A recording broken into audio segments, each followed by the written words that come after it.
Hello, everyone. Today is August 6th. It's my birthday. So I thought I would read a story, and I'd start off by reading a story with Brindley. This is my granddaughter.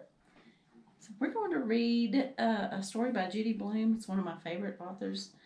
I used to read all of her books growing up, and a little while ago, Brindley's mom, my daughter Lauren, said, "Why don't you read one by Judy Blume?" Because we love Freckle Juice and some of her other stories. This is called The One in the Middle is a Green Kangaroo. It's a cute story about a little boy who is in the middle of his older brother and younger sister, and he has a hard time being the one in the middle.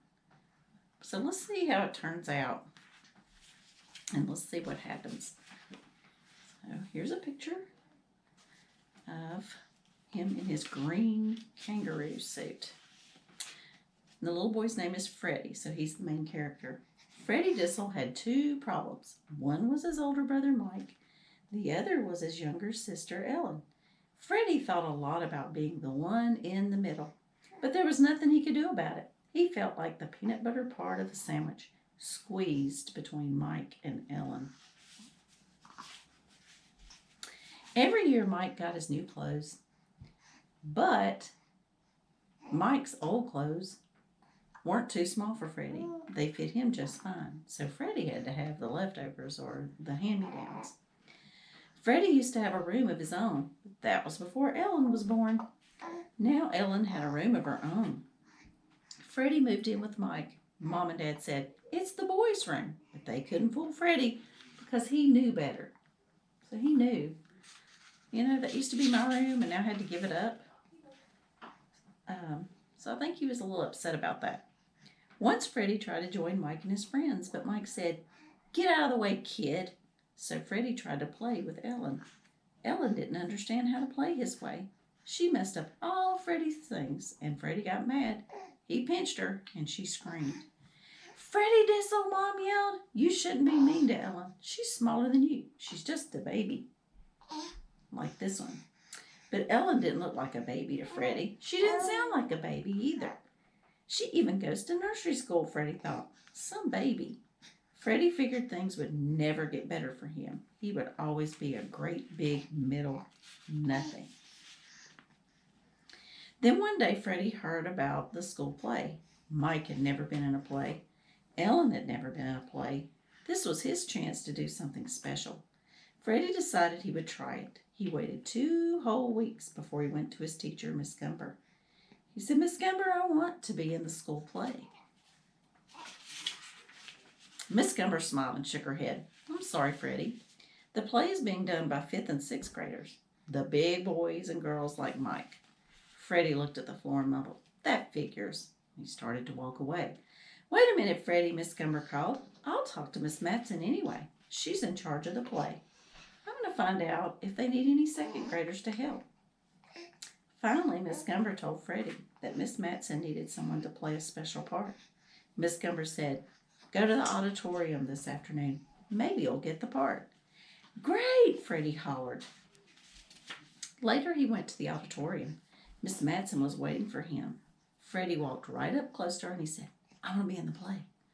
Miss Matson asked him to go up on the stage and say that again in a very loud voice. Freddy had never been on the stage. It was big. It made him feel really small. He looked out at Miss Matson. "I am Freddy," he shouted. "I want to be in the play." So he's very far away. But he sure does have a loud voice. "Good," Miss Matson called. "Now, then, Freddy, can you jump?" What kind of question was that? Freddy wondered. Of course he could jump. He was in 2nd grade, wasn't he? So he jumped, and he jumped all around the stage.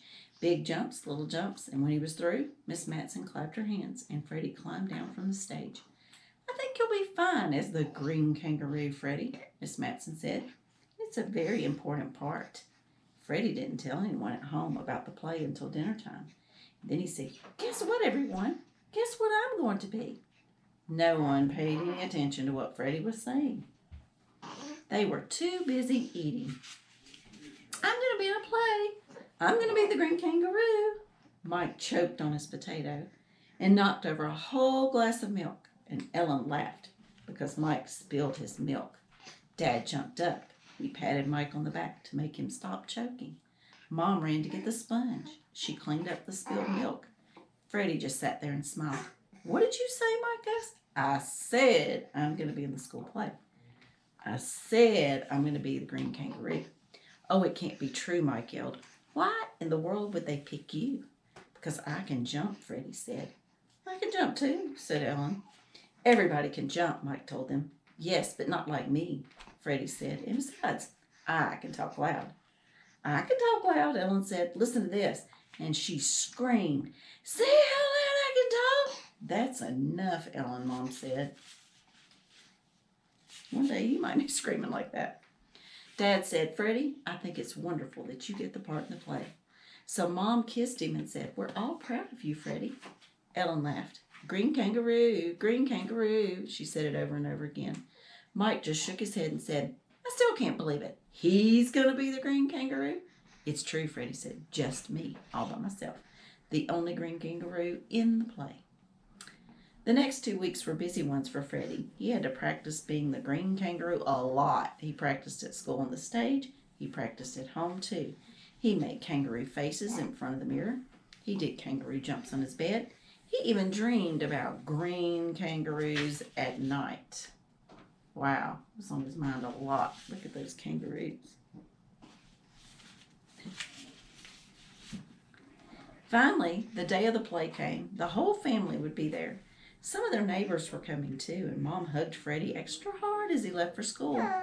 Yeah, we'll be there watching you, Green Kangaroo, she said. After lunch, Miss Gumber called to Freddy. Time to go. Time to get in your costume. Miss Gumber walked to the hall with Freddy. Then she whispered, we'll be in the second row. Break a leg. Break a leg, Freddy said. Miss Gumber laughed. That means good luck when you're in play. Oh, Freddy said, I thought you really meant I should fall off the stage and really break a leg. Miss Gumber laughed again, and she ruffled Freddy's hair. Freddy went to Miss Matson's room. The girls in the 6th grade made his costume. Yeah. They all giggled when Miss Matson helped Freddy into it. His green kangaroo suit covered all of him. It even had green feet, and only his face stuck out. Miss Matson put some green dots on it. We're going to wash them off later, okay? Okay, Freddy mumbled, and he jumped over to the mirror and looked at himself. He felt really like a green kangaroo. All right, so we're going to stop there. He is getting ready to start the play in his suit. We're going to find out what happens when I read the last part of the book at another time. So we'll find out what happens tomorrow. What about that? So if you like this channel, well, please like it and then comment. I'd like to hear from you. And I hope you guys have a great day. Can't wait to share the rest of the book with you. Okay, bye.